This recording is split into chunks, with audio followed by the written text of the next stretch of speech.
Our speaker today is Endy Zemenides, someone who we know for his tireless efforts in advancing issues of great importance to Greece and Cyprus.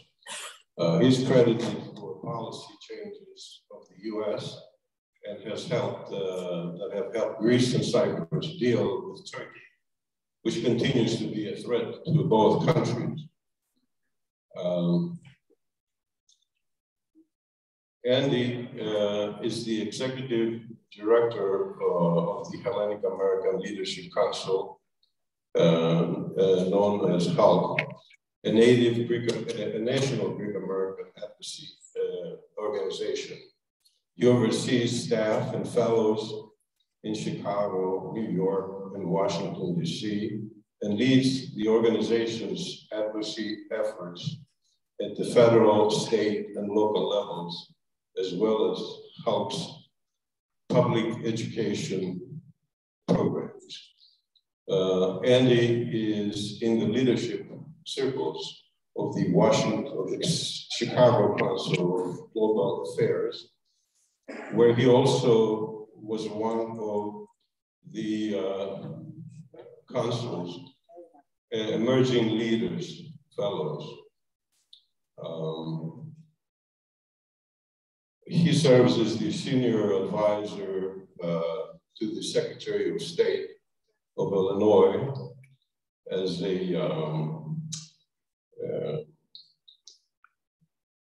I guess that's it. So he received his BA from DePaul University and MA from the University of Essex, UK, and his Juris Doctorate from Georgetown University Law Center, where he served as a fellow for the Harrison Institute for Public Law and an editor of the Georgetown Journal of International Law. He has been awarded the Order of the Commander of the Phoenix by PM Mitsotakis this past May.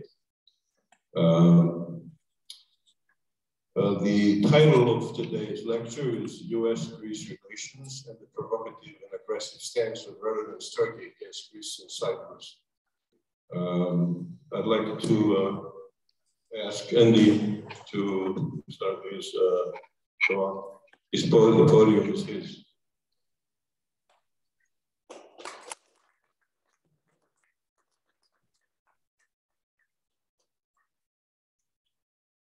That is the title of the talk. I'll explain this later. But first of all, thank you, Savas, and thank you for Hellenic Link, which I am honored to be your first in person, but you did such a great job with online lectures during COVID. And I'm sure you have them all somewhere where people can go watch, and there were some amazing lectures, especially celebrating the bicentennial of Greece, which we didn't get to celebrate so well. I want to thank St. Haralabos, Father Dinka, who reeled me forever, and then he built this really nice thing here at Cape. You know, you waited until I was too old to play basketball, but didn't take into account my mouth never stops running. As Father Alikakos, it is an honor to have Consul General Koubarakis, especially given what we're talking about here. Things would be a whole lot worse if we did not have what I think is the most amazing diplomatic efforts on behalf of Greece. I'm going to try to get through this fast, because I know we have a lot of people who are engaged constantly here, a good expert crowd, so I'd rather leave more to questions. But I put this up because this was actually the title of my last lecture before COVID here. And frankly, we're still on the verge of war. Frankly, it's worse than it was 3-4 years ago when we last gathered in person. Why are we here today? To be honest, because Panathinaikos fans and AEK fans have gotten a little full of themselves. So I wanted to remind everybody, who has the most championships of all time? It's still Olympiacos. More than 54% of all championships. That's for you, Mr. Council.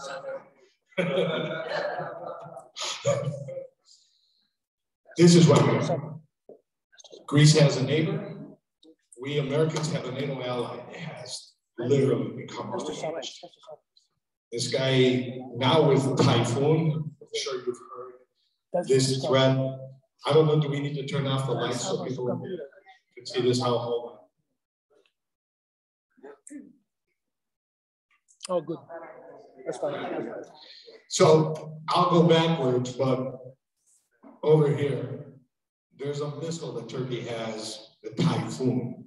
And yesterday, we can't keep up with it. We update this every month, and as of yesterday, there's yet another missile threat against Greece. He said, he did a pre-election speech that the Greeks should be worried about the crazy Turks. You know, we have missiles that can reach Athens. If we thought Kim Jong-un was rocket man, we have an ally in NATO and a neighbor of Greece who is on paper an ally, threatening with missiles, with saying that they'll take the islands, that will come suddenly one night and take the islands. With last year, as we were remembering the burning of Smyrna, he was reminding Greeks, we taught you how to swim. That's what Greece faces every day. The rest of the world is starting to pay attention. Michael Rubin was a former Pentagon official. Could Greece and Turkey go to war? Yes. Ryan Jajiris teaches at the Naval War College why Erdogan might choose war with Greece. Political, not just Gaziantep, not the Greek newspapers.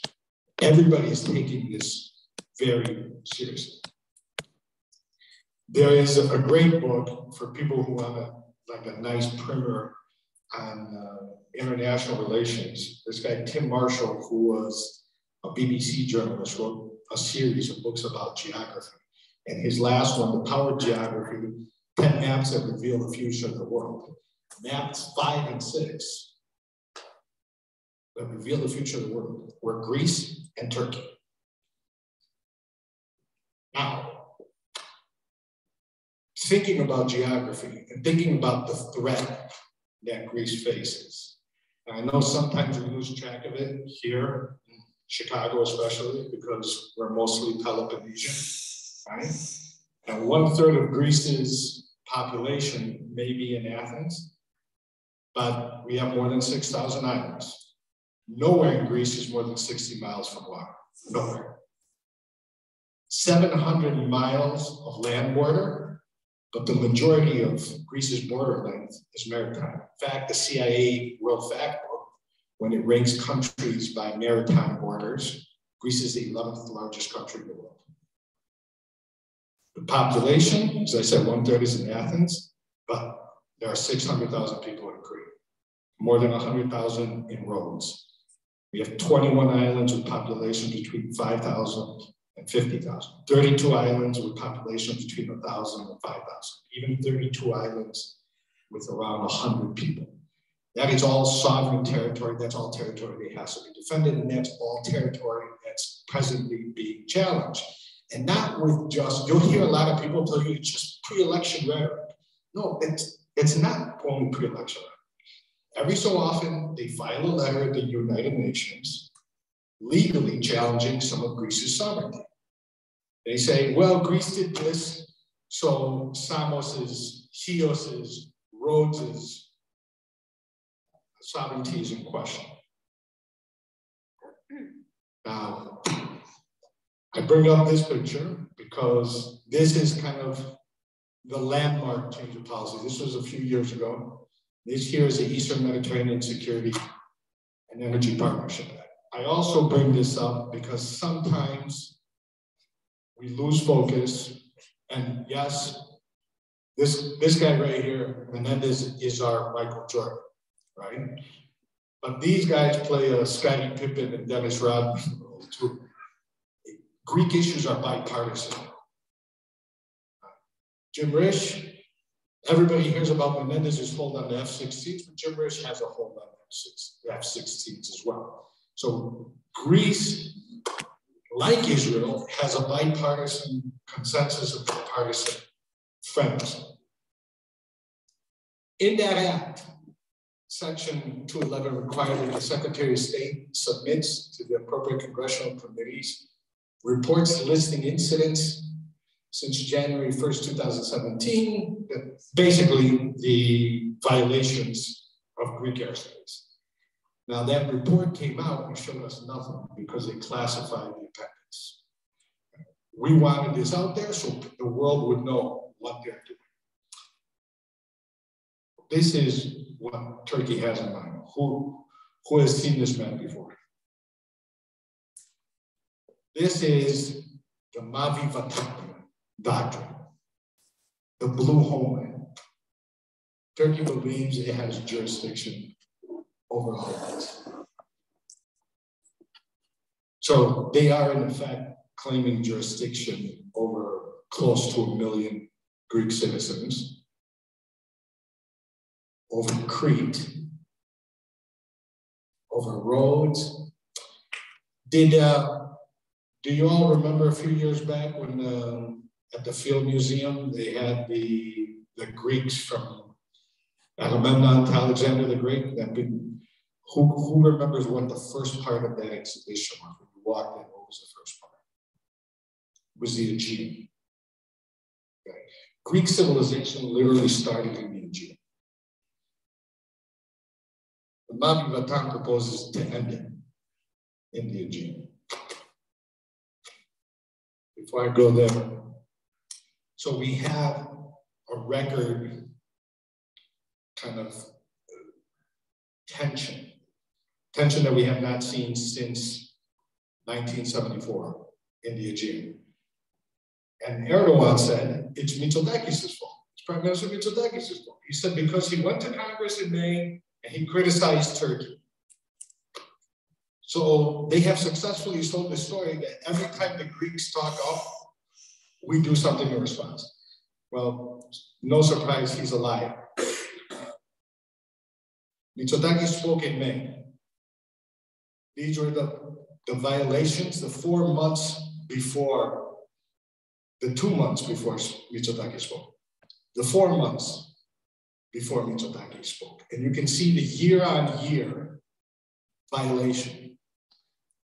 The Turks will try to tell you they only fly in places that the legality is questionable.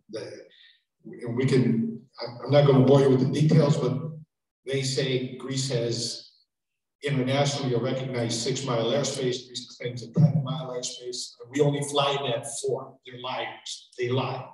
It's an absolute lie. This is a key number. Flight information region. Flight information region is a civilian recognized when you go, when you're flying in Greece, it's which aircraft, traffic control you're listening to. This is an internationally recognized, and just so you know, not to freak anybody out as you fly over the Aegean, but as you fly over the Aegean, Turkish air traffic control is trying to tell your Greek plane or your United plane where to go, and they know not to listen to them and listen to Athens. But 622 violations in that area, 120 over Greek territory, 81 dogfights, 70 armed groups going in there. In these overflights, look at this, there was 42 on a single day. That was the day when Assistant Secretary or Undersecretary of State Victoria Nuland visited Greece. They were trying to make a point. The fact is that there is a lot of traffic. It's a record amount of traffic. And even if nobody has any bad intention, that's not a lot of space for this much traffic. In the Aegean, there have been a lot of accidents.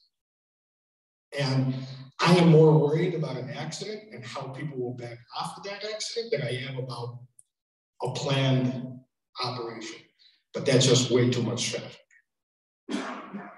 Right here in color, these are the Greek islands. And you can tell it includes populated islands over which Turkish jets have flown over. This is the famous Turkey-Libya maritime border.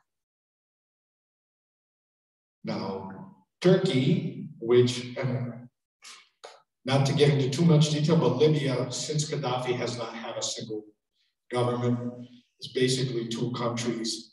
One part of Libya is, they basically look at Turkey as their protector. They struck that part, which is the internationally recognized government, struck a maritime deal with Turkey. It was never ratified by Parliament, so by international law, it's null and void. But look at this. They pretend like Crete doesn't exist. I don't know. I know we're not really good at geometry in the United States, but I don't see any equation that brings Turkish waters all the way to Libya. And of course, Crete is disproportionately important politically, the biggest naval base, not only for Greece, but for NATO is on Crete. If Turkey were to force the issue on Crete, I guarantee you there would be a war. These are all the other neighbors that Greece has. And Greece has an agreement with Egypt on exclusive economic zone. Greece has an agreement with Italy on exclusive economic zone. Greece does not have with Albania, but they have agreed to solve it at the International Court of Justice. Greece does not have one with Libya, but Greece's delineation of like right now, Exxon is going to come drill here.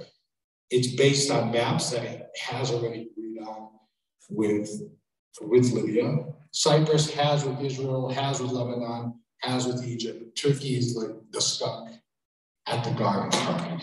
Turkey a few years back used to come to Washington and say, we're the country with zero problems with neighbors. At this point, Turkey is a country with zero neighbors without which they have problems.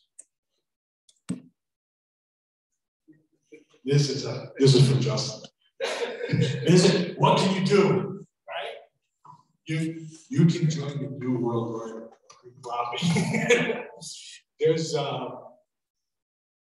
We have to be extremely vigilant. There are elections coming up in Greece, in Turkey. These guys are playing a role. The thing that scares me the most is that there may be a month where Greece does not have a real government, where a judge sits in the chair. We cannot let people not know these issues. Frankly, this is great. This turnout is amazing, but we need to start talking beyond ourselves. And I'll put myself out there. Anybody who wants to get 3 or 4 of their non-Greek neighbors to hear about their workplace, other denominations, I'll tell them to do it. Because our strength, and even when we go to this act passed because it wasn't only Greek Americans that lied for it. It was the pro-Israel community. And I'm talking about American Jews and evangelicals who are pro-Israel. Armenians, other Christian communities. We have to kind of break out of where we are.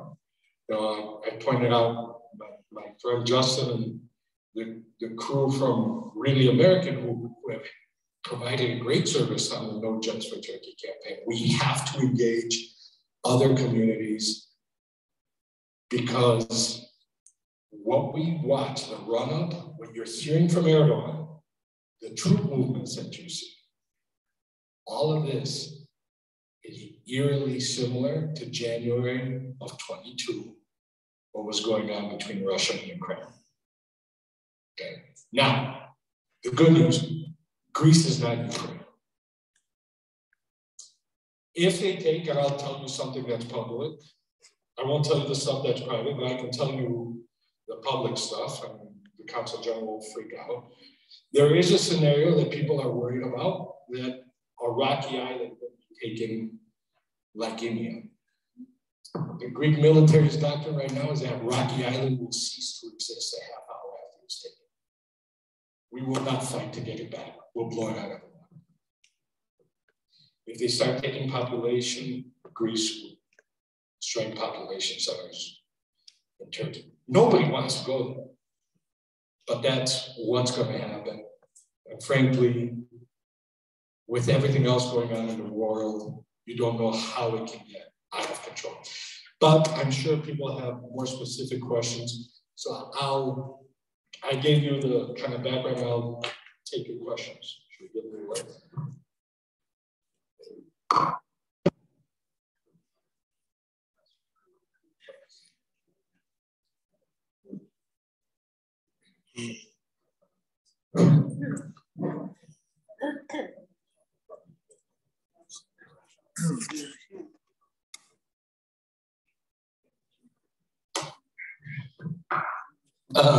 First off, I just want to say thank you, Endy, for a tremendous lecture. Everybody give it up for Endy real quick.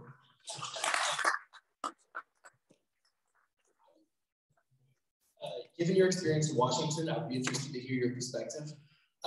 Given how full the U.S. has its hands with the situation in Ukraine, given the fact that one body of the national legislature is ardently opposed to new spending, given the fact that China might be looking at Taiwan the same way Putin was looking at Ukraine, if something, God forbid, does happen with Turkey and Greece, how confident do you feel that the bipartisan consensus in Congress can come together to do something for Greece if push comes to shove?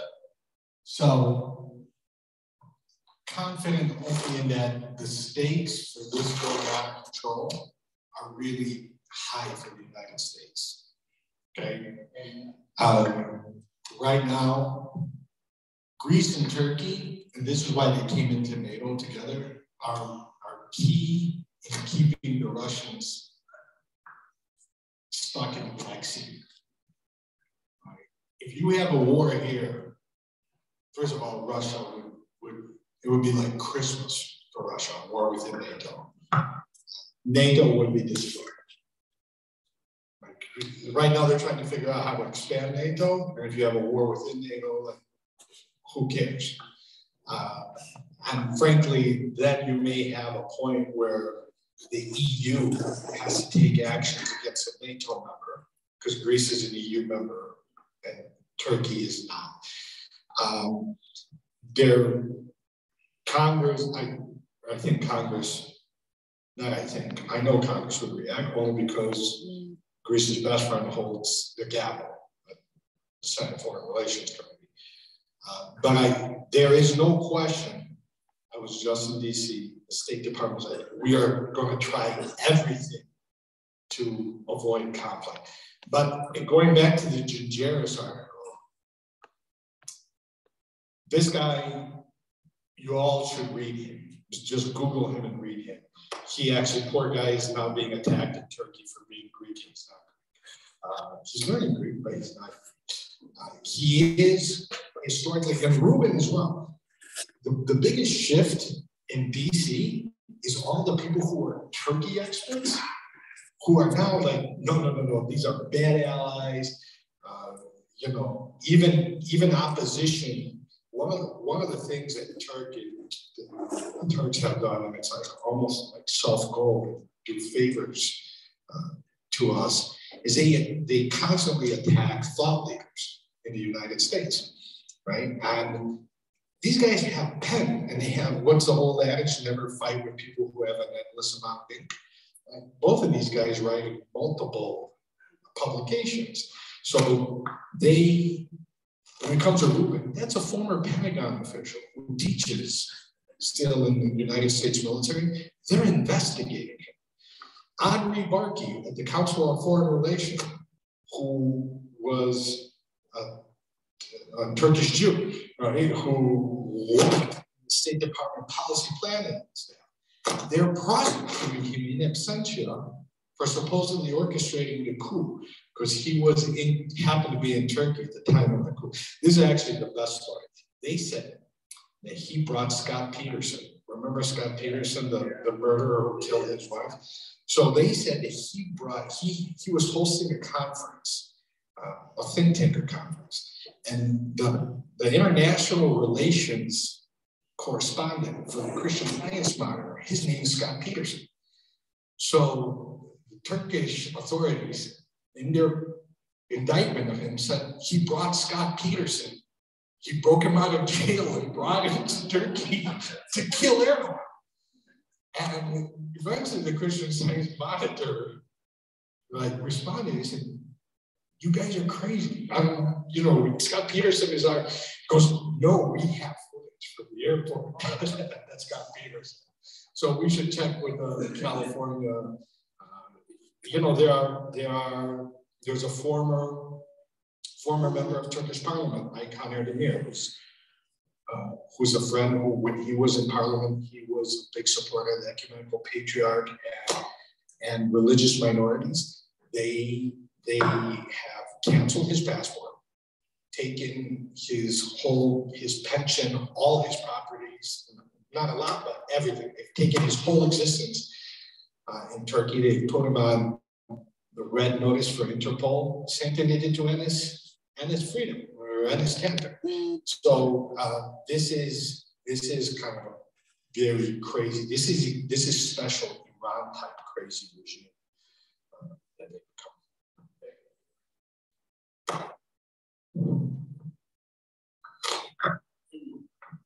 And as we know, the relations between Greece and the United States are the best ever. Το ερώτημα είναι αν πρέπει εμείς να είμαστε ευχαριστημένοι με αυτό το status quo ή πρέπει να επιδιώξουμε κάτι καλύτερο.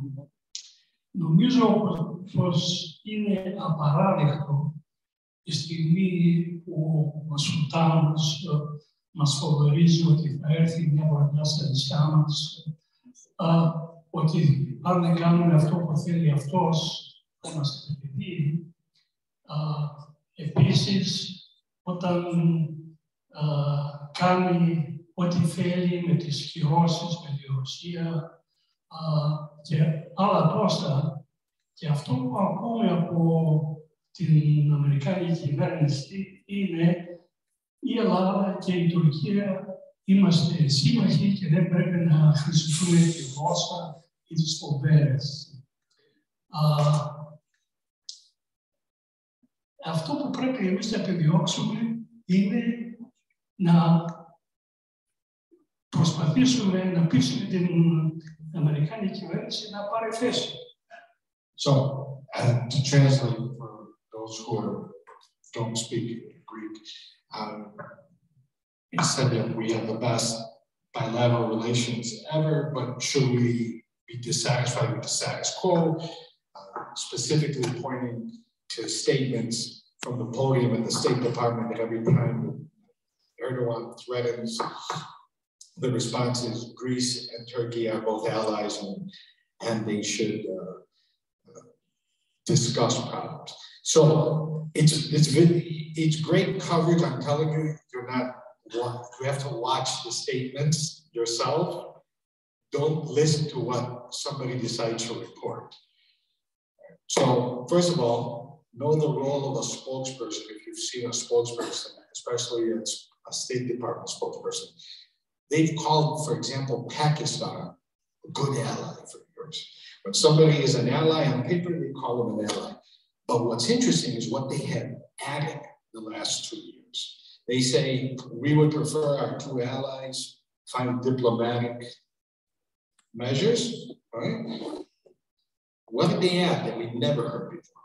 But Greece's sovereignty in the Aegean is not in question. They have said that over and over again.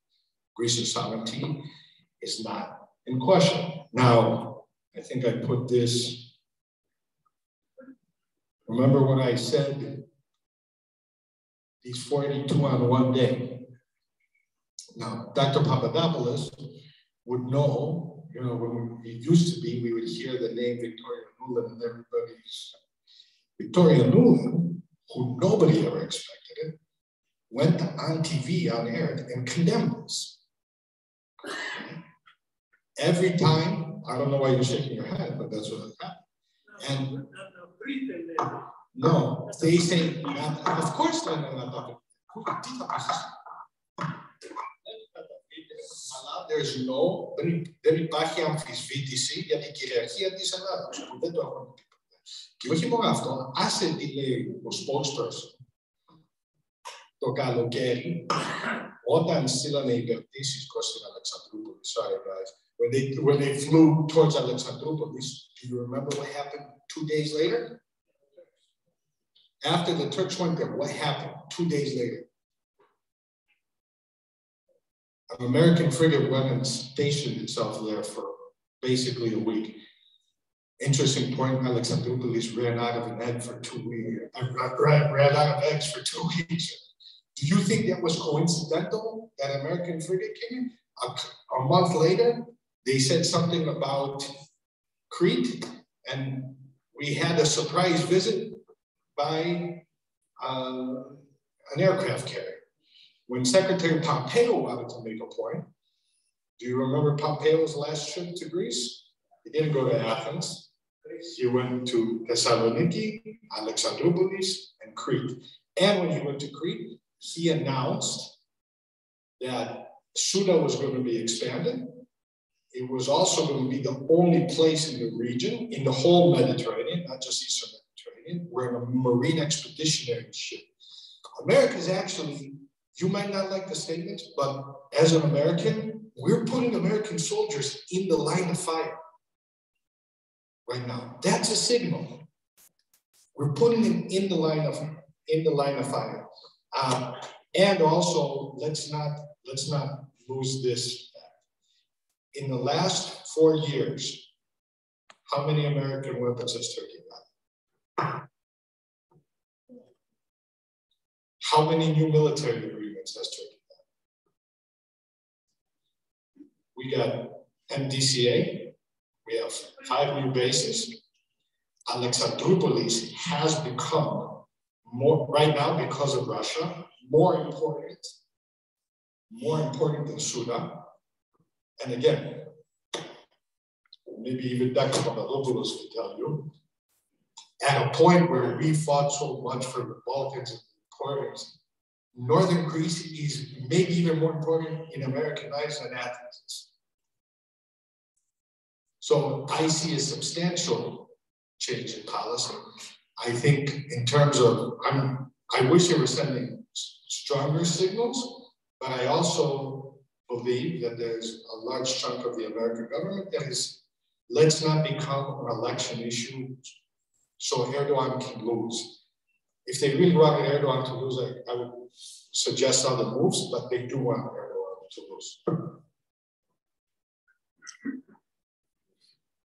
Just a simple question, how long are we going to tolerate Turkey's behavior, and is Turkey really needed in the Western Alliance? So, if Turkey was not already a NATO member, it would never be eligible for NATO. But they are a NATO member. Whether they're needed or not, there is no way to expel them.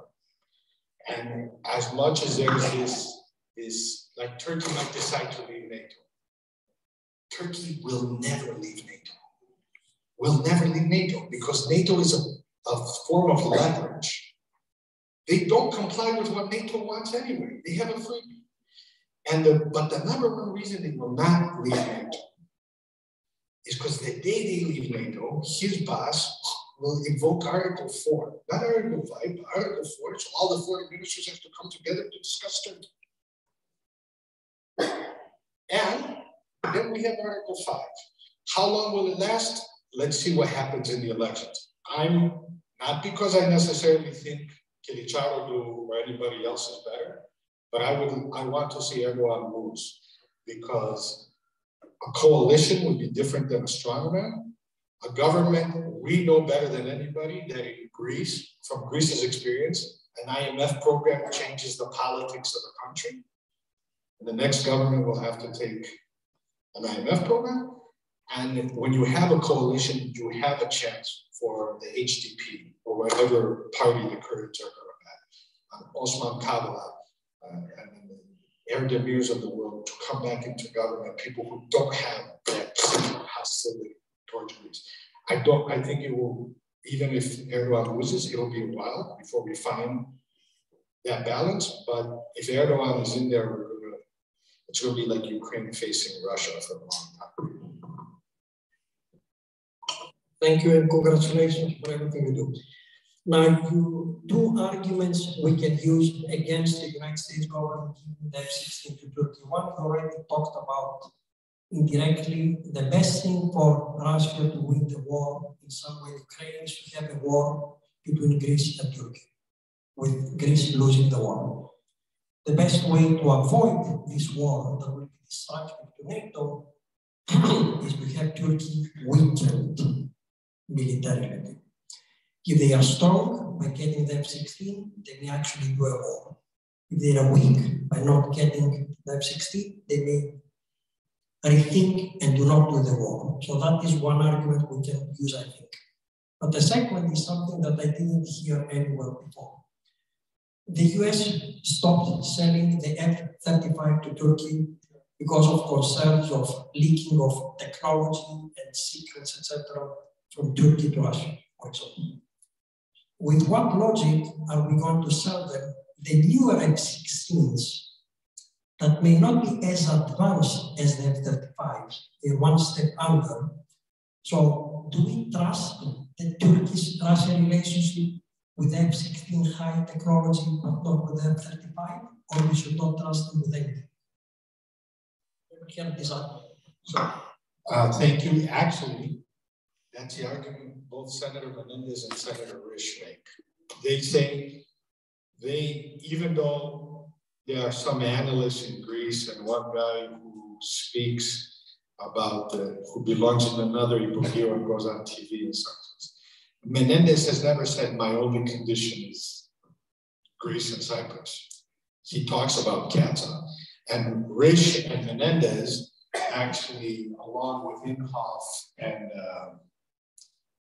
Inhofe and Reed, did a New York Times article at the time of the F-35, saying you could have a Russian system or advanced US technology, but not both. Congressman Chris Pappas and Bilirakis, Congressman Frank Pallone led a letter with 52 members of Congress that said, we did Katza. I actually didn't talk about review because it was November of 21, so we did not have this level of tension. And they talked exactly about that. They said, so you know the radar maker for the F-16 upgrades is the same as the radar maker for the F-35s. So Congress is on top of it. They're saying, we will fight this until you show us that US technology is safe. Yeah. They don't make it on Greek TV, but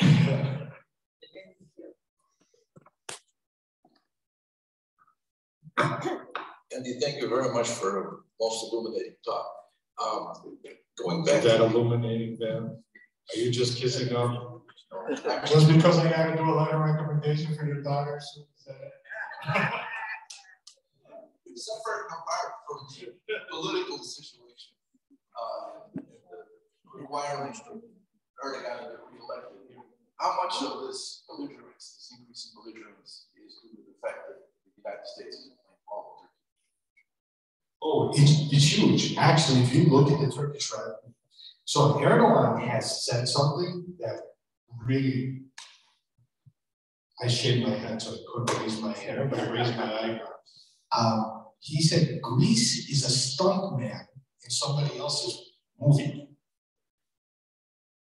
And if you hear how he speaks every time the US shows up, and their biggest complaint, every time they meet with American diplomats, their biggest complaint is Alexandroupolis. Okay, when we go back to the maps, to Carl's question about how we're keep Russia bottled in to the Black Sea. At the beginning of the war, you remember what Turkey did is it closed the Dardanelles, right? They said, Russia can't get out, but nobody can get in to give Ukraine weapons. So Turkey thought that it controlled the fate of the war. What messed up Turkey's strategy? Alexandroupolis, because the West now lands weapons at Alexandroupolis and go on trucks through Bulgaria, Romania, into southern Ukraine. They literally they have an aneurysm over Alexandroupolis. Every meeting, they ask the U.S. to stop investing in Alexandroupolis. And the U.S. says no. So it is, the level of anti-Americanism in Turkey is through the roof. And it's not only because of Greece, you see it's the Kurds, right? I would say the Kurds are the number one reason for anti-Americanism. But again, that's Turkey's own fault. The US in 2014 told Turkey, fight on the ground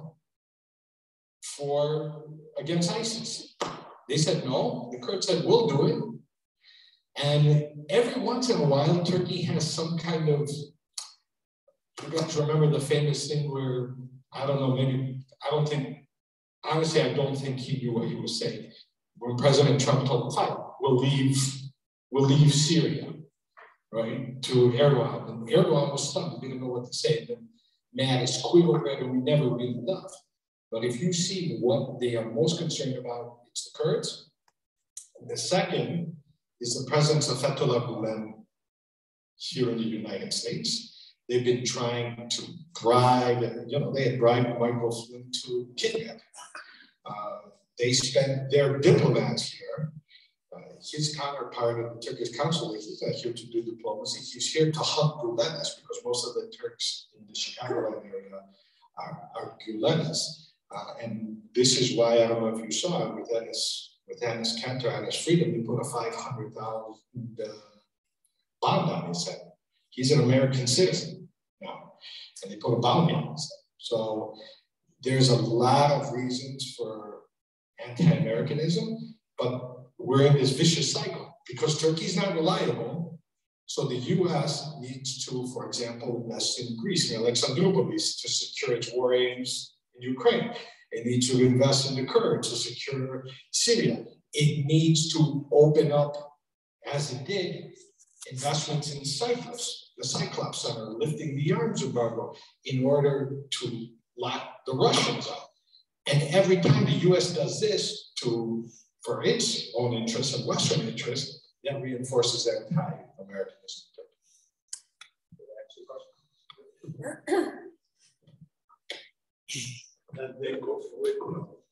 Yeah, thank you, Andy. I have a question related to the elections in Turkey that you covered before. Isn't there a circle of responsible Turks with some influence to take into consideration the dismal economy, and by creating enemies all over the world, they're not going to get any investments, they're not going to improve the economy? Aren't they thinking about their own people rather than why do you think about the Greeks so much? So I actually think they're thinking about the Greeks to hide what trouble. I mean, it's all this strategy, right? If you have problems internally, you create problems externally. But it is worth noting where the majority of economic activity is, Istanbul, Ankara, Izmir. Erdogan lost all of those places, right? Now, the real problem is he purges, he has kicked people out of the country. Turkey has more journalists, lawyers, and academics. Think about this, your Hellenic Link academics will send you to Turkey, you can get thrown in jail. Has more journalists, academics, and lawyers in jail than any other country, not per capita, total than any other country, more than China. in jail. So he's shut down newspapers. You know, just a few years ago when we spoke, if you read, you know, Daily Sabah, or which was the latest newspaper. But anyway, he went and took those over. He fired everybody. He put his own people. So even the Turkish people are only hearing what he wants. So if you watch Turkish news this week, you don't see that Çavuşoğlu came to Washington and he got nothing. He came back with nothing, empty-handed. You see, oh, it was a great meeting and we were great. It's very much like 1984, Orwell, or even North Korea. Thank you for addressing us today, Andy. That was very educational. I appreciate that. I brought my son because I wanted him to start learning about this. The campaign that you guys recently, that HALC did on No Jets for Turkey was very successful, very public. Is there future plans to use a similar campaign for other educational forums like this, but a much targeted message through that public social media slash, I think you were in the New York Times as well with your ad. Is there a plan going forward to continue doing that? Thanks. First of all, for people who don't know Bill just concluded a great long career in Cook County. He was chief of staff for the Cook County treasurer, and now he has started a second career. So congratulations, Bill. He's now with Peter Veros. We'd like to thank him for bringing this up. Yeah, of course. But you know what? Considering that Bill probably helped a lot of you guys in Cook County, I think we owe him a round of applause. But yes, so first of all, we have been running. When you were talking about the New York Times ad, that was actually the original, the anti-F-35. We are running an anti-F-16. Again, and it's not only us, there's a coalition, Armenian National Committees, the American Jewish Committee, the American Friends of Kurdistan, the Hindu American Foundation, which I love because that apparently really bothers Turkey that the Hindus are joining us. The evangelical Christians, the Middle East Christians, they're all part of this. It is important that we all learn. It's like a freebie, right, guys? This is one of the freebies. We should be, everybody who has participated, don't put your own signature. Send it to everybody else because there will be a time where we need it for something else. For example, a couple of years ago, we had the conversion, the outrageous conversion of Hagia Sophia. We demurred and let, I won't say who, take the leadership on that, and that issue literally disappeared from one day to the other. That's ridiculous. You know, at a time when we have American foreign policy talking about Christians in all other places of the world, Hagia Sophia was converted. Not only converted, do people see what's happening in Hagia Sophia right now? Like Muslim pilgrims go and they break off pieces of the door and they eat them. I guess somebody told them we don't know whether they're fulfilling the UNESCO obligations to keep, this is World Heritage. But again, will remain nameless, did not create a public campaign. Some people were satisfied with walking into a meeting with the vice president and leaving it at that. We have an amazing voice. We are small in numbers, but Greek Americans employ a lot of people. Greek Americans have a tremendous amount. I mean, look in our state right now. Think about it. We have the Illinois Secretary of State. We have the treasurer of Cook County. By May, we may have the mayor of Chicago. What are we doing with these voices? Right? We should be using all our influence. We had at one point the president of the University of Chicago, and the chancellor at University of Illinois, Chicago.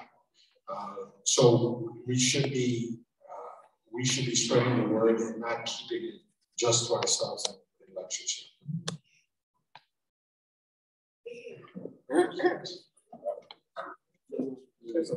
how realistic do you think the threat of Turkey to buy the Eurofighters is? So right now, I think it's the Turkish bazaar, right? It's their bazaar politics. This is why I think we have, in the United States, has more leverage, and I think we have a longer timeline than people think. Turkey's entire fleet is F-16. You can upgrade F-16 for, let's say, X. To buy entirely a new force of Typhoons or Eurofighters is substantially more than that. So I think the Turks have gotten used to the American public being stupid when it comes to Turkish things, Congress maybe not paying as much attention. But eventually, if they think there's no hope ever, yes, they'll go somewhere else.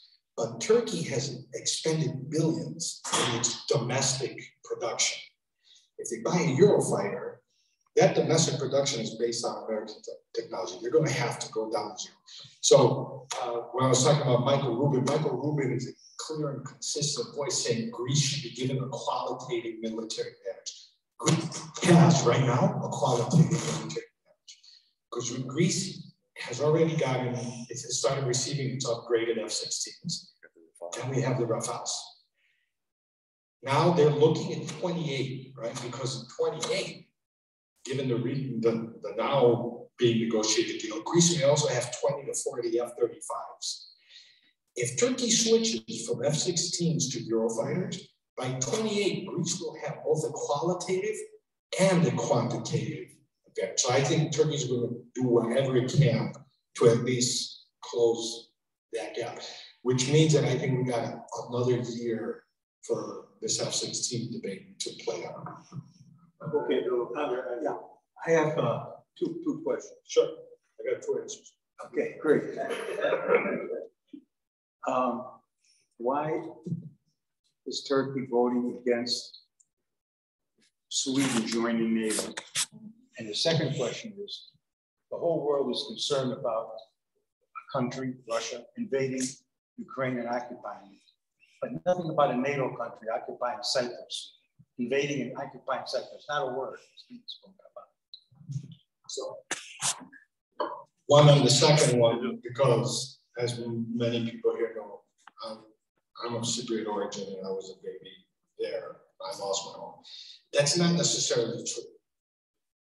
I'm not happy with how far they pushed it, but Turkey's application to the EU has gone nowhere because it occupies Cyprus. Turkey has paid a tremendous diplomatic cost. I think not enough, but it has paid a diplomatic cost. And it also has to fund the occupied part of Cyprus is an economic drain on it.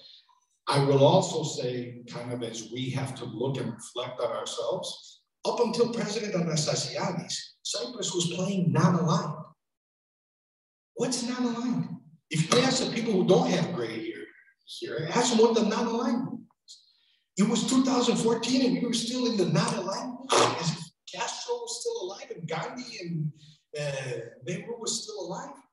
For the first time, Cyprus, and I will say, the revolution in the Greek U.S. relations is that they did not expect this. This happened after Crimea. They did not expect, if you go look at 2014 and 2015, all the newspapers in the U.S. said Greece was going to be the wild card.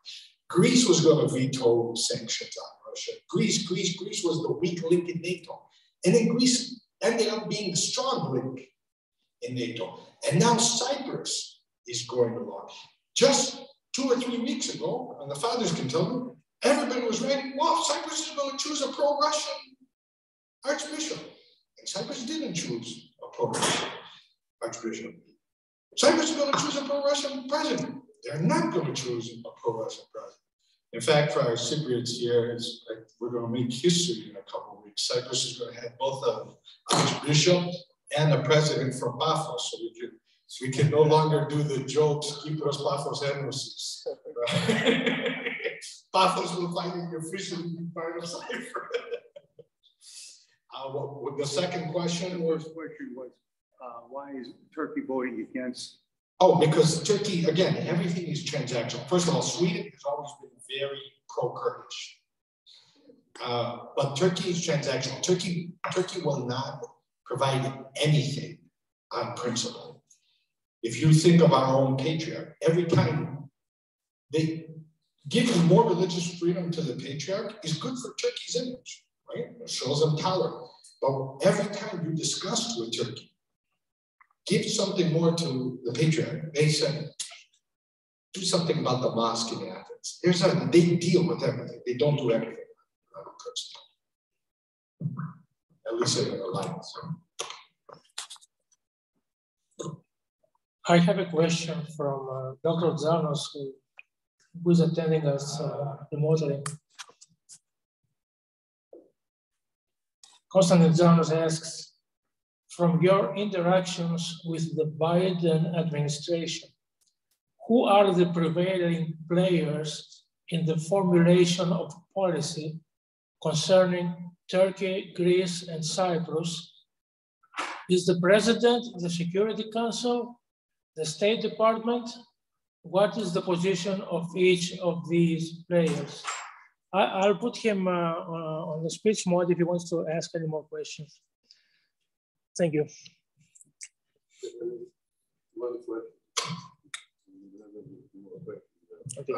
So because Greece is in the middle of a lot of issues now, there's not only one. In Greece, I also think Greece is an upgrade in U.S. strategic policies because for the first time in a long time, Greece does not go and make everything about Turkey.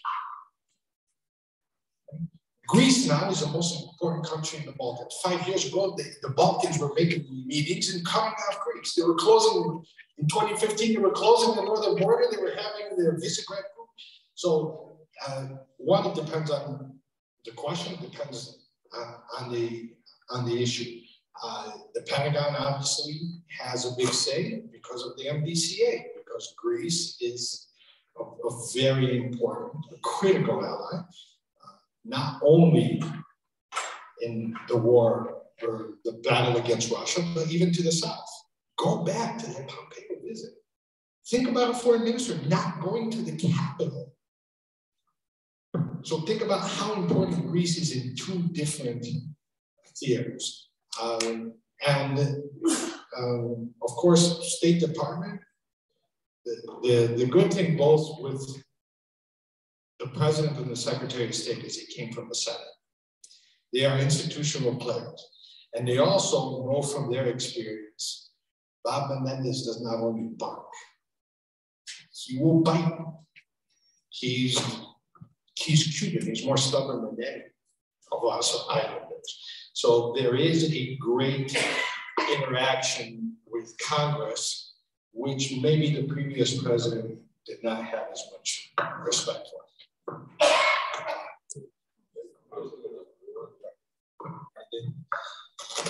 Got a twofold question. So the month you mentioned that Greece will not have a strong government in the two elections. I think there's a planned military exercise. So how serious do we take that? How serious is that for deterrent from taking advantage of that period? And also about Turkey in general, there's this idea that there's a limit to how weakened or how pushed away we want Turkey economically or militarily.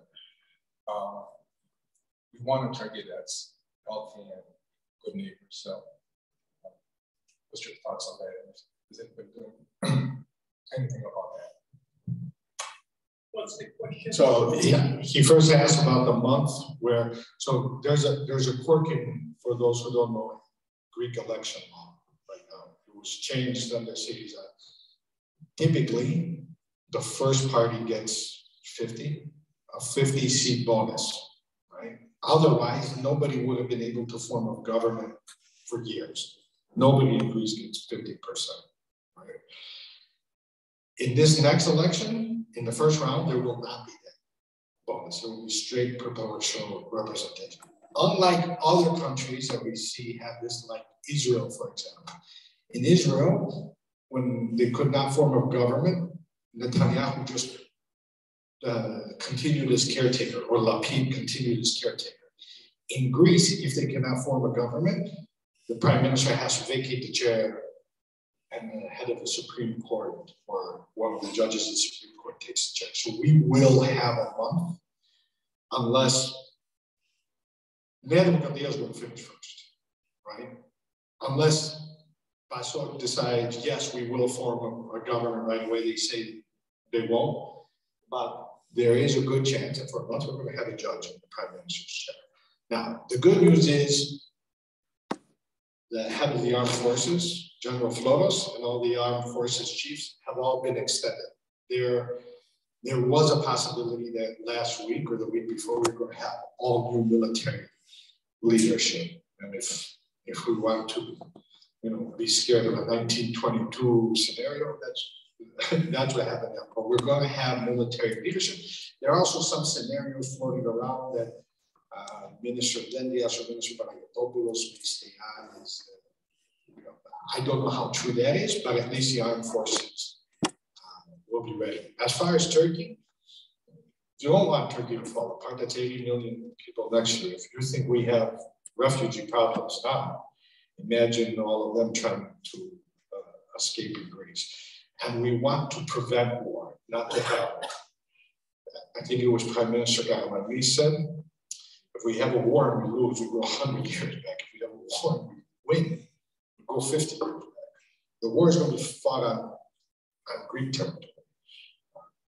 I like our deterrence factor more than I ever have recently, right? And I like our diplomacy. We have, Greek diplomacy has been more enjoyable than I have ever seen. Okay, congratulations. Everything is fantastic the way you do it. I got a question that is the same question addressed to two people. You, of course, and the Honorable Consul General. We see in America that if we win in the public opinion, Congress will fall. More numbers of congressmen, senators, etc.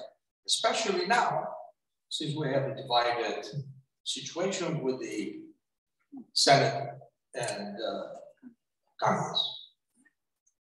Why we do not accuse Turkey of what has done in the past as a genocide? It looks like, it seems to me, that we never counter Akar's and Erdogan's, we will throw you the way in the sea, the way we threw you before, you will learn to swim, and all this nonsense. Why? And I cannot understand why someone doesn't get up and say, genocide, you have accomplished genocide. You didn't throw anybody in the sea. All the men were gone.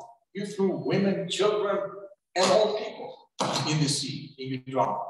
Why we also don't go to the public here by the various means that you have, that we have, and educate the public like the Armenians did. The Armenians did a fantastic job. They got the U.S. Congress to stand up and say, genocide. Why can we not do it in the same form when it continues? Pounding on the American public. That's one thing. So people do say that, and the Greek government does say that. I can tell you, because I've been in meetings in Congress, Foreign Minister Menendez has said it. We say it, but we also have, one senator said, "Man, your country is smaller than my state, and you have the Aegean and Cyprus and the Patriarch and the Albanians, and so." They decide that they're going to prioritize certain things. Now, when you compare with the Armenians, yes, the Armenians got Congress to do it. You know how many lifetimes it took them, right? They did it for 50 years. And I will say this, we sit there and we look at what the Armenians did at the finish line and say, we should be at the finish line. Do you know how many fundraisers the Armenians? You know the movie The Promise? Remember The Promise that was in the theaters? The guy who, one doctor left like $100 million for The Promise to be made. Okay, so why? Find the guy who's going to give the $100 million, right? Because that's what it's going to take. Right? Unfortunately, and this is an issue with all our institutions. For the church to survive, for Greek schools to survive, we want it on the free. We want it freebie. I do what I do. I was able to do what I do, and I was crazy enough to quit. I have some former clients here, and they thought I was crazy to quit. My wife thought I was crazy, but she should get an icon. I think Father did promise her a spot, an icon. Because there was one great patriot, Nikos Mouliaris, who says, I'm going to pay you to quit your job. And then he inspired other great patriots who are here in this room who continue to pay for it. Nothing gets done for free. There are so many issues. If we're going to get through, we have to use, you can go ask the guys over there how much it costs to get people eyeballs. It doesn't happen for free. You know, we were talking about political commercials. Do you know how much you have to spend on Chicago TV for saturation, for enough eyeballs to make a difference? $1 million a week. So let's get the $1 million a week. We're going to take 3 more questions because I think we are. No, only you have already asked a question. So.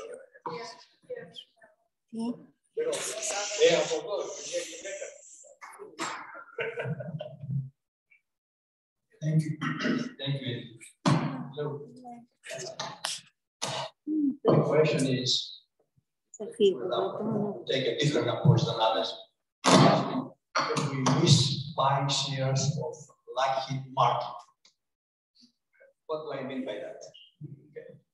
The Prime Minister said a few days ago that there will be no war between Turkey and Greece. Such a war would be catastrophic for both countries. NATO will never allow such a war. You mentioned before that we don't see any possibility or probability of seeing such a war. I understand that there is a Turkey aggression against Greece, but who else is benefiting from keeping this issue hot as it is? Is anybody else besides the real Turkey aggression? It seems to me there are so many others benefiting.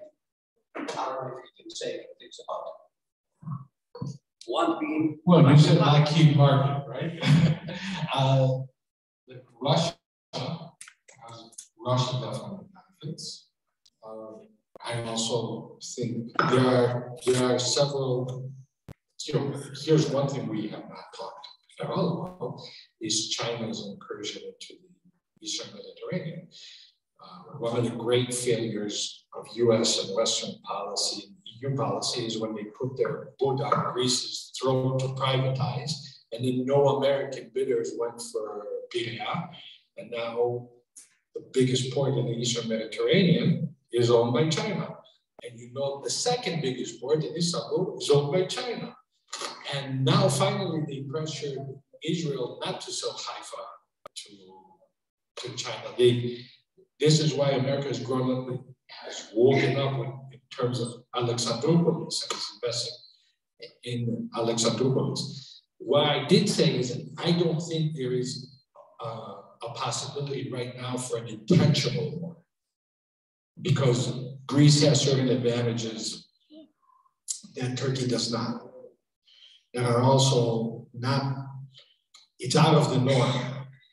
But we can look at the Mavi Vatan map, and if you think Turkey is not planning for when their economy is good, when their drones are capable, when they are producing their own jet, when they just produced with the Spaniards an amphibious landing ship, where are they going to land?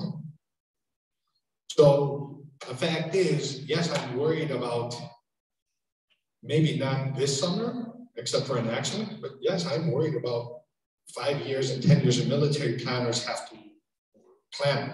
for 5 and 10 years down the road. And one of the reasons they have to plan even more is everybody in the region, everybody, Israel, UAE, Greece, thinks America is leaving.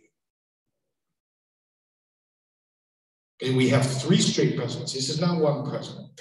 Barack Obama campaigned on ending forever wars. Donald Trump, ending forever wars. Joe Biden, ending forever wars. This is why it's very critical to note that Americans are actually putting American men and women in between Greece and Turkey. But you don't know, maybe one day they say, okay, 5 years are up, we all go back home. We don't have anybody in the military. So there is that planning. I think Greece is planning for 4.5 generation or 5th generation jets. You know, there's one guy here who served facing the other side. They're not, you know, they keep saying, oh, you guys are putting tanks on the island. And as a prime minister, and the prime minister was right to say, we're not going to go to war. But what he was really saying is, we're not going to provoke the war, right? He's being irresponsible. We're not going to provoke the war. If you provoke the war, we'll be ready, right? And they know that we're ready. But we have to be ready, unfortunately. Or into French Rafale. Andy, you talked about spending money on various things, advertisements, whatever. I was sitting in lunch with some other old guys, and one of them said, you know, I forget his exact numbers, but he said there are 5 Greek American Studies programs in the United States, and there's 15 Turkish study programs in the United States funded by most of the Turkish government. Are the Turks maybe better at playing the long game than we are, and getting to the future senator or the future deputy secretary of state when they're in their 20s, and then we wonder why they're pro-Turkish when they're in their 50s in power? So one, those numbers are not correct. There's 3 modern Greek study programs in the state. University of Chicago, UIC, and U of I, right? So, and we have at Tufts, we have at Stanford, we have at Yale, we have the Gaddafi program in Michigan, we have the Elites program at Rutgers, we have St. John's. So there's a lot more. It's just, we don't pay attention to them. We never give them, and not only that, I think we have de facto Greek studies programs with all these classic programs, because classic programs are studied in Greece and Rome. No matter what Ataturk tried to create ancient Sumeria, nobody's studying ancient Turkey. So, and if you look at like today, I think it was Victor David Hansen, one of the great classicists who wrote about Greece and Turkey, Barry Strauss. Just last year, I was at the Greek embassy at the residence when they honored Donald Kagan, the scholar of the Peloponnesian War, whose son was a Bush administration official, and his daughter-in-law is Victoria Nuland. Right? I think it's not that the Turks, I will tell you, I don't think it's that the Turks are good at this game. I think for so long we've been bad. They were putting, we had, if you looked at a typical soccer field, we had the 5 best players on the field, but we only put 5 players on the field. And they put 11. All they were doing garbage. They were giving free trips. Guys, what they would do, if you look at even the Gulen movement, again, to our benefit, Gulen got in a fight with Erdogan, so they lost their domestic lobby. The Gulen movement never did what we're doing here right now. They never had an audience that 90% was Turkish. Never. 70% of every audience was non-Turkish. And they would sit next to you and say, this is what we do. Yeah, it's great. We had a great turnout. Why do we? You know, why do we have the token Jewish guys? We have to have more. We have to expand the playing field. And we have to start not only getting our news, listen, I know I heard some statements, I can hear it that, okay, I read something in Greek. We have excellent correspondence in Washington, D.C., and nobody pays attention. There are people who, today, somebody was calling me and telling me, Kira Adam, they were citing a person who has never stepped in Washington about what she read in a congressional, she called it a congressional report. It's not a congressional report, it's a Congressional Research Service. And we have 3 very good correspondents in D.C. that get paid nothing, by the way. Right? Then nobody here knows who they are.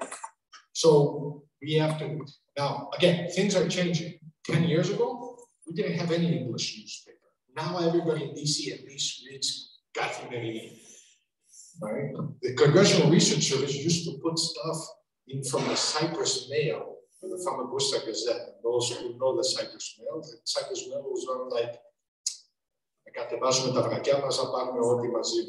right? Now you get to read Kathmanini, you get to read what Vasilis Nedos reads in English, you get to read what somebody else in English. We have to invest in a communications infrastructure. Our message is that, right? There's a lot of lawyers in this room, but we learned one thing in civil procedure. When you have the law on your side, argue the law. When you have the facts on your side, argue the facts. When you have neither, bang your hand on the table.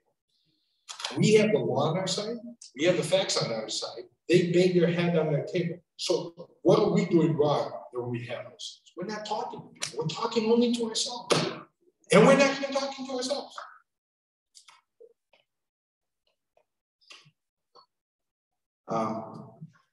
I had another question, but this last one made me change what I want to ask you. I don't agree with I don't agree with you that I think that you are dismissing his concern that we don't play well the long game. The U.S. wanted to build an English-speaking university in the Eastern Mediterranean, and their first priority was, their first choice was Greece. But we didn't want to have an English-speaking university, so it went to Turkey, and it's called METU, the Middle Eastern Technical University. Professors there in Turkey now work on defense projects, while in Greece, if somebody tries to go there and visit from the US, the dean and the other professors have to go and meet outside of the university because they're afraid of the riots that it would cause at the school. So when it comes to the long game, they do play a lot better than we do. If you go to some of the universities in China, I have pictures to show you of books from Turkish writers and professors that do blunt propaganda against Greece. Okay, so I think we are self-congratulating ourselves too much, and it's probably because Erdogan is so obscene and so extreme that it makes it obvious. But if he was not there, he was some smarter person, like what they had during the first Iraq War in '91, we would still be at a very weak position. So I think you're dated. If you're talking about '91, your commentary is based on 1991, because your comment right now, Prime Minister Mitsotakis is changing the law. They may have whatever university. We're getting Columbia's 4th global campus. Johns Hopkins is coming. We're getting agreement after agreement. And you know what? Pfizer didn't go to Turkey, came to Greece. Microsoft didn't come to Turkey, came to Greece. They're disinvesting in Incirlik and investing in Alexandroupolis. They're making bases smaller. Yes, at a moment in time, I agree with you guys. But this is why we have to know what's happening now. And a lot of it is because we changed. There was this, that Turkey took a position that Greece used to have. right? It was a little bit to the professors. Greece used to have this thing, we could play the West off of Russia. No, you can't. You can't. Greece said, now they turn around in successive governments and said, we are going to be pro-Western. These are our red lines. This is what we want in return. They don't openly negotiate, transact for the purpose of you or me or the press. But let's take, for example, the French frigate deal. Okay? If you want to know how much Greek diplomacy has advanced. You had France offering frigates, you had the United States offering frigates. US worked very hard for that deal. In the end, Greece said, we don't know, France gave a security guarantee, France got the frigates. If that doesn't show you how much has flipped, and in terms of the long game, so Menendez, that was a long game. He can show you the guy who made Menendez a Philhellene, who met Menendez when he was younger than anybody in this room, Ethan included. We do play the long game. We meet these guys before. You know why? Because there was a panel at the beginning of the Obama administration that included Stephen Cook and some other people, and they asked back then, 2009, and four of the think tankers were American Jews. They said, what country is more important to the United States right now? Turkey or Israel? And all five said Turkey. But one of them said, yes, but be careful. Americans don't know any Turks and they don't have Turkish friends. But they love their Jewish neighbor. He said that in a country we see what's going on with anti-Semitism. Isn't that our advantage? Who doesn't? Come on, guys. These guys love heroes. We never take our families for heroes. These guys, we can get these guys where heroes play. For Saganaki. We can even light their hair on fire. Are we using our soft power? The answer is no. And it's really simple. All you have to do is expand. Ask my friends right now. They've learned more in 2-3 conversations more. And you know what we never did? Never did. We would never take, and again, this is smaller things, and this is where you have to congratulate Greece. The effort that was made the last 5 years to get its direct flights has changed everything. Not only for tourism, it's so easy now to tell someone, come for a 3-day meeting in Greece. I was 4 times in the last 6 months in Greece, all for work. And sometimes I would tell somebody, listen, there's a 3-day conference in Greece, can you come? 5 years ago, to ask somebody to travel 3 days, to go to Greece 3 days, was an absurdity. But the guy said, fine, I'm going to Dallas, and 10 hours later, I'm going to be in Greece. We're bringing people to Greece where they're getting the best experience we got, and we should not underestimate this because it's almost revolution. 7 years ago, the only Greek minister you could see on TV, just on American TV, was Yanis Varoufakis. Jesus Christ, sorry. Right? This morning, Prime Minister Mitsotakis was the 4th time on Fareed Zakaria. And you should go back on the World Economic Forum. Don't look at only the Zakaria. Go watch a full 30-minute interview on the Davos website. So, yes, I agree with you. Years ago, that's not the Greece of today. It's not in the neighborhood of the Greece of today.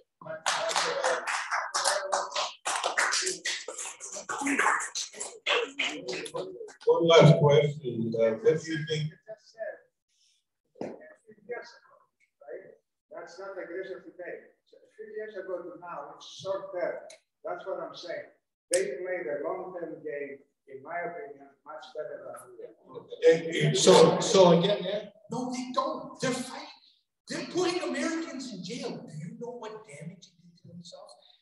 Ask that guy right there who doesn't. No, hold on. No. Ask that guy how he felt. This guy right there, the bald guy, give me a question. Ask him how easy he made the commercial when he watched Turkish people attack American citizens on American soil. Tell me what long game includes beating the shit out of Americans on American soil.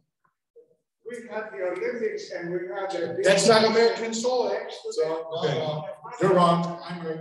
Sir, thank you. One last question. What do you think of John Bolton's recent article about Turkey in Greece?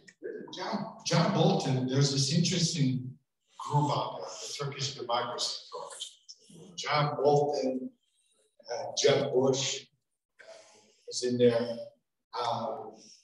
It's good to have these mainstream voices echoing a lot of that. And this is something that we should be circulating. Should be circulating. Bolton should be circulating. Because he says to throw Turkey out of that. Listen, Bolton is a fireball, but you can't throw Turkey out. Yeah, he can claim it. You're wrong. But you know what you could do when it doesn't. You know who has claimed Article 5 the most? It's Turkey. Turkey every once in a while says, send me your patriots. We're under threat. Turkey, the NATO can say, we're not honoring that for you. You want to claim Article 5? You don't get our patriots. Okay, thank you. Thank you, everybody.